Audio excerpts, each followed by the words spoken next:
Today's podcast is about data loggers.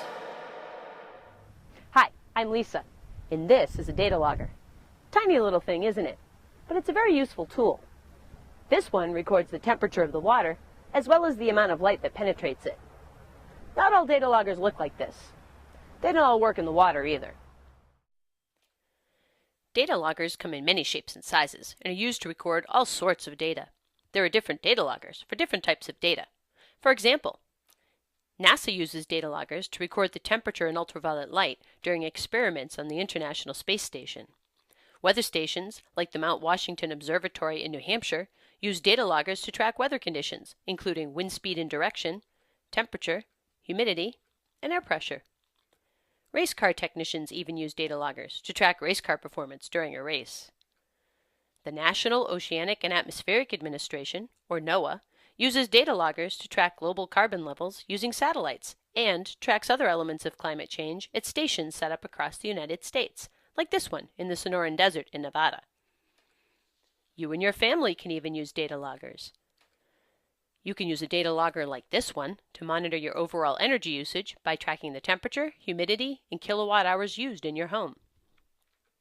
You can even purchase a GPS data logger and track your family's movements during a vacation. Then, use that data to tag your photos and create a really cool album of your trip. There are many interesting uses for data loggers, but how do they work? Not all data loggers look alike, but there are certain parts they all have in common. First, there's the sensor that receives input from the environment, let's say a temperature reading. You can see the sensor for this data logger right here. It converts that reading into an electrical signal. Then that electrical signal gets stored in a tiny internal computer chip, like the one you see here. Before you set your data logger out to do its work, you need to program it so it knows what it needs to do. You need to tell it when to start collecting data, how often to collect data, and when to stop. Then once you've done all that, all you need to do is set it out, leave it, and come back for it later. It's as simple as that. Now, this is a standalone device. It doesn't plug into anything. It needs its own power source. Most of them, like this one, have a battery, like you see here. Of course, I'm going to need a way to get all that data out of the data logger and into my computer so I can analyze it. For that, I'm going to use a cable. The data logger plugs into a device at the end of a cable, and the cable plugs into the USB port on my laptop. This is a pretty basic data logger. It only records two types of measurements, water temperature and the amount of light that penetrates the water.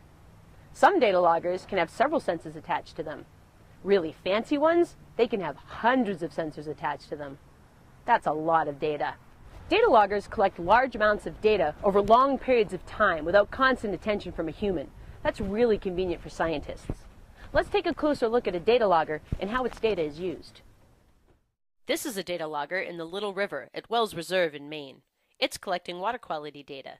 Things like the temperature and depth of the water, the amount of dissolved oxygen, salinity, and a few other things. Wells Reserve has several data loggers like this in different parts of the reserve. They also have several that record wind speed, relative humidity, air temperature, and precipitation, all aspects of weather. About every 2 weeks, they pick up these data loggers and submit the data to the National Estuarine Research Reserve System.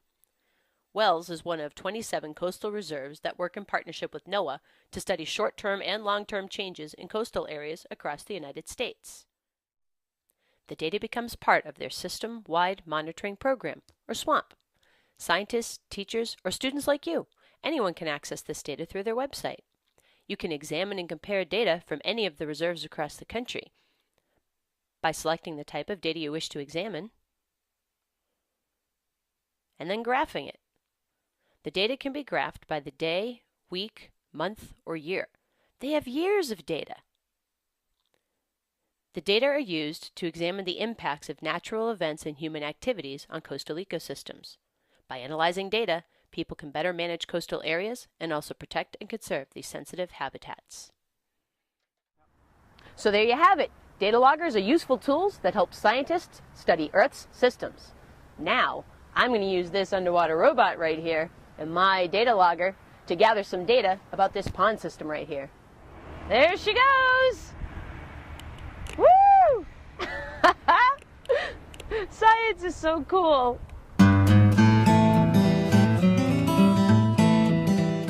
EaSiE project is a Maine Mathematics and Science Alliance initiative funded by the NOAA Environmental Literacy Program for K-12 education.